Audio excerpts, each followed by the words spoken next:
साल 1916 उत्तर इटली के एक छोटे से गांव में एक बच्चे का जन्म होता है। उसके माता पिता तो साधारण किसान थे, लेकिन उस बच्चे का जुनून कुछ और ही था। अपने इसी पैशन के साथ उसने काम करना जारी रखा। लेकिन जब वो बड़ा हुआ और एक कार कंपनी के पास गया तो उसे कह दिया गया, तुम एक किसान और ट्रैक्टर ड्राइवर हो, तुम्हें इन लग्जरी कार्स के बारे में कुछ नहीं पता। लेकिन आगे चलकर वही बच्चा एक लग्जरी कार कंपनी बना देता है और इसी के साथ लैम्बोर्गिनी की कहानी शुरू होती है। साल 1916 में नॉर्थ इटली के रेनाजो गांव के खेत में फरूचियो नाम के एक बच्चे का जन्म होता है। उनके माता पिता अंगूर उगाकर वाइन बनाते थे। फरूचियो ने अपना बचपन अंगूर के खेतों के बीच ही बिताया। उनके माता पिता ने उन्हें कड़ी मेहनत और क्वालिटी प्रोडक्ट्स बनाने की लगन सिखाई। फरूचियो ने उनकी बातों को तो समझा, लेकिन थोड़ा अलग तरीके से। उन्हें खेत का काम सीखने से ज्यादा ट्रैक्टर रिपेयरिंग में दिलचस्पी थी। परिवार के बिजनेस से हटकर कुछ और करना उस वक्त बहुत बड़ा रिस्क माना जाता था, लेकिन फिर भी फरूचियो ने अपने पैशन को चुना और फ्रैटेली टैडिया टेक्निकल इंस्टीट्यूट में मैकेनिक्स की पढ़ाई की। उनके पिता उनके इस फैसले से काफी नाराज थे। इसके बावजूद फरूचियो ने पढ़ाई पूरी करने के बाद कभी पीछे मुड़कर नहीं देखा। उन्होंने एक मास्टर लोहार के साथ ट्रेनिंग शुरू की, जिसने उन्हें लोहे के काम और वेल्डिंग के सारे सीक्रेट्स सिखाए। लेकिन ये सब किसी बड़ी फैक्ट्री को इंप्रेस करने के लिए काफी नहीं था। जिस पर उनकी नजर थी बोलोग्ना में कैवलियर रिगी। उस वक्त ये फैक्ट्री इटालियन आर्मी के वाहनों की देखरेख करती थी। फरूचियो काफी डिटरमाइंड और जिद्दी थे। उन्होंने हार नहीं मानी और मालिक को उन्हें नौकरी पर रखने के लिए मना ही लिया। जब वे 18 साल के हुए तो उन्होंने वो जगह छोड़ दी और अपने होम टाउन रेनाजो लौट आए। वहां उन्होंने अपने पुराने दोस्त मारिनो फिलिपिनी के साथ एक वर्कशॉप खोली। यह उनके जुनून को एक एम्पायर में बदलने की दिशा में पहला कदम था। लेकिन कहानी में एक ट्विस्ट आता है जब सेकेंड वर्ल्ड वॉर शुरू हो जाता है। इसके दौरान फरूचियो को उनकी बेफिक्र जिंदगी से दूर कर दिया गया और उन्हें रॉयल इटालियन एयर फोर्स में शामिल किया गया और ग्रीस के रोड्स द्वीप में एक मैकेनिक के रूप में काम करने के लिए भेजा गया। 3 साल बाद इटली ने सरेंडर कर दिया। उसके बाद जर्मन आर्मी ने उस जगह पर कब्जा कर लिया और इटालियंस को बाहर निकाल दिया। फरूचियो ने वहीं रुकने का फैसला किया और अपनी खुद की वर्कशॉप खोलने की इजाजत मांगी। 2 साल बाद मित्र देशों की सेना आ गई और उन्होंने गैरिसन में सभी को कैदी बना लिया, जिसमें फरूचियो भी शामिल थे। जब उन्हें उनकी टेक्निकल एबिलिटी का पता चला तो उन्होंने फरूचियो को अपने वाहनों को ठीक करने के लिए काम पर लगा दिया। 1 साल बाद फरूचियो को जाने की इजाजत मिली, लेकिन घर लौटने के बाद फरूचियो के शुरुआती साल काफी मुश्किल भरे थे। उनकी पत्नी क्लेलिया अपने इकलौते बच्चे टोनिनो को जन्म देते समय चल बसी। उसके बाद फरूचियो ने खुद को अपनी वर्कशॉप में बिजी रखा, जहां वह ज्यादातर युद्ध के पहले के वाहनों, लॉरीज और ट्रैक्टरों को ठीक करते थे। लेकिन एक दिन फरूचियो के पिता उनसे एक रिक्वेस्ट करते हैं, जिससे उनकी पूरी लाइफ बदल जाती है। फरूचियो के पिता ने कहा, मुझे एक नया ट्रैक्टर चाहिए। तभी फरूचियो को एक बात का एहसास हुआ। इटली को युद्ध से उबरने के लिए अपनी एग्रीकल्चरल प्रोडक्शन को बढ़ाने की सख्त जरूरत थी, लेकिन इसे संभव बनाने के लिए बेहतर प्रोडक्ट्स की भी जरूरत थी। मित्र देशों के वाहनों के साथ काम करने के अनुभव से फरूचियो ने बचे हुए मिलिट्री इक्विपमेंट खरीदे और उनका उपयोग नए ट्रैक्टर बनाने के लिए किया। उन्हें एक पुराने ब्रिटिश मॉरिस इंजन से बनाया गया था और महंगे पेट्रोल के बजाय सस्ते डीजल पर चलने के लिए मॉडिफाई किया गया था। कहा जाता था कि वे पहले देखे गए किसी भी ट्रैक्टर की तुलना में ज्यादा किफायती और इनोवेटिव था। और फिर इसके बाद फरूचियो ने लैम्बोर्गिनी ट्रैक्टर्स नाम की एक नई कंपनी शुरू की।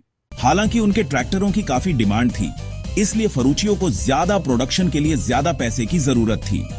इसलिए उनके पिता ने लोन के लिए अपनी जमीन गिरवी रख दी। फरूचियो और उनके पिता ने जो जोखिम उठाया, उसने उन दोनों को काफी लाभ दिया। जल्द ही यह कंपनी इटली में सबसे बड़े मैन्युफैक्चरर्स में से एक बन गई। फरूचियो ने जगुआर, मर्सिडीज, मासेराती और फरारी जैसी कारें कलेक्ट करना भी शुरू किया, लेकिन उनमें से कोई भी उन्हें पूरी तरह से संतुष्ट नहीं कर पाई। वह अपनी फरारी 250 जीटी से काफी निराश थे, क्योंकि उसका क्लच हमेशा खराब हो जाता था। एक दिन वह फरारी को मरम्मत के लिए अपने मैकेनिक के पास ले गए। फरूचियो ने देखा कि क्लच उनके एक ट्रैक्टर में लगे क्लच के जैसा था, जो कि उन्हें बिल्कुल पसंद नहीं आया, क्योंकि उन्होंने अपने ट्रैक्टर के क्लच के लिए 10 यूरो का पेमेंट किया था और फरारी को उसी हिस्से के लिए 1000 यूरो का पेमेंट करना पड़ा। बाद में उन्होंने एंजो फरारी को अपनी कारों में मिली खामियों के बारे में बताने का फैसला किया। क्लच को बार बार मरम्मत की जरूरत के साथ साथ उन्हें बहुत शोर वाला और सड़क पर चलाने में अनकंफर्टेबल माना जाता था। एंजो ने फरूचियो को फटकार लगाई और जोर देकर कहा कि समस्या कार में नहीं बल्कि उनमें थी। उन्होंने कहा, आप एक ट्रैक्टर चालक हैं, एक किसान हैं। आपको मेरी कारों के बारे में शिकायत नहीं करनी चाहिए, जो कि दुनिया में सबसे अच्छी हैं। हाँ, मैं एक किसान हूं, लेकिन मैं तुम्हें दिखाऊंगा कि एक स्पोर्ट्स कार कैसी होनी चाहिए। उस दिन फरूचियो ये साबित करने के लिए डिटरमाइंड होकर घर गए। कई लोगों ने उनके इस एम्बिशन को पागलपन कहा और माना कि वे अपनी सारी दौलत बर्बाद कर देंगे। फिर भी फरूचियो आगे बढ़े और अपने नाम से एक नई कंपनी शुरू की। उन्होंने फरारी के 3 फॉर्मर एम्प्लॉयज को काम पर रखा और एक फैक्ट्री बनाने के लिए एक बड़ा प्लॉट खरीदा। सिर्फ 9 महीनों में फरूचियो ने अपनी पहली स्पोर्ट्स कार पूरी की, जिसमें उनके एस्ट्रोलॉजिकल साइन को सिंबल के रूप में दर्शाया गया था।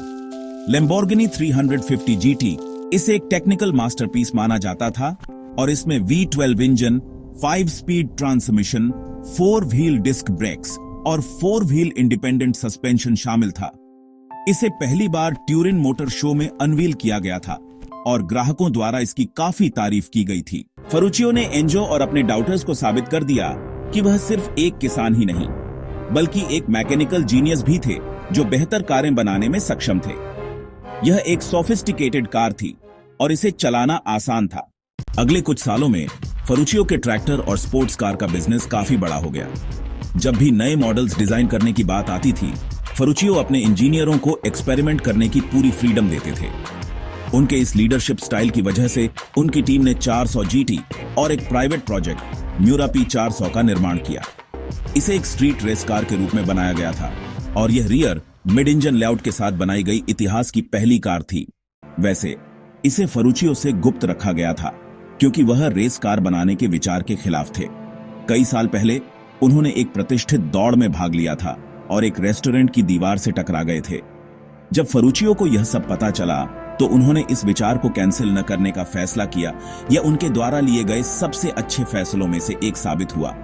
म्यूरा को दुनिया की पहली सुपरकार के रूप में जाना जाने लगा और इसका रियर मिड इंजन लेआउट सभी हाई परफॉर्मेंस कार्स के लिए स्टैंडर्ड बन गया।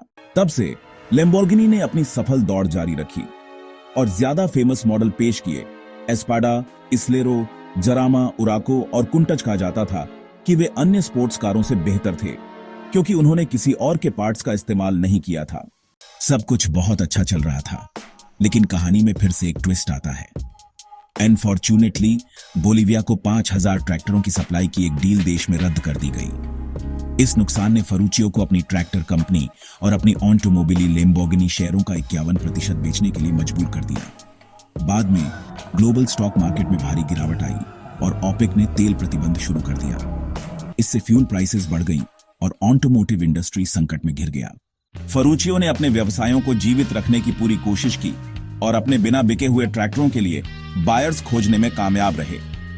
फिर भी उन्होंने जल्दी रिटायर्ड होने का फैसला किया और अपने ऑटोमोबिली लैम्बोर्गिनी शेयरों का 49% बेच दिया। लेकिन उन्होंने एक हीटिंग कंपनी रखी जो उनके पास थी और उन्होंने इसे अपने बेटे टोनिनो को दे दिया। बाद में टोनिनो ने परिवार के नाम पर एक सफल फैशन और लग्जरी बिजनेस बनाने पर ध्यान दिया।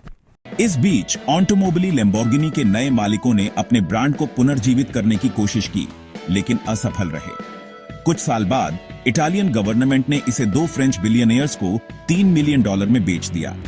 उन्होंने पुरानी लैम्बोर्गिनी सुविधाओं का रिनोवेट करने और नए इंजीनियरों को हायर करने की उम्मीद की, लेकिन उनके पैसे खत्म हो गए और उन्होंने कंपनी को क्रिसलर को बेच दिया। क्रिसलर ने ब्रांड को अमेरिका में इंपोर्ट करने की योजना बनाई, लेकिन वह अनसक्सेसफुल रहा। इसलिए उन्होंने कंपनी को एक इंडोनेशियन ग्रुप को बेच दिया। हालांकि उन्हें बिक्री में अधिक सफलता मिली, लेकिन एशिया में फाइनेंशियल क्राइसिस से निपटने के लिए यह काफी नहीं था। तभी ओंडी ने कंपनी खरीदी और प्रोडक्शन क्वालिटी पर ज्यादा ध्यान दिया। उनके नेतृत्व में लैम्बोर्गिनी 21वीं सदी की चैलेंजेस का सामना करने और बाजार में अपनी जगह वापस लेने में सक्षम थी, खासकर अमेरिका में। 2019 में लैम्बोर्गिनी ने रिकॉर्ड बिक्री दर्ज की और अब इसकी कीमत $11 बिलियन है। आपकी सबसे फेवरेट कार कौन सी है? क्या आप किसी और कार की कहानी के बारे में जानना चाहेंगे? कमेंट में जरूर बताएं। और वीडियो पसंद आई हो तो वीडियो को शेयर करें। धन्यवाद।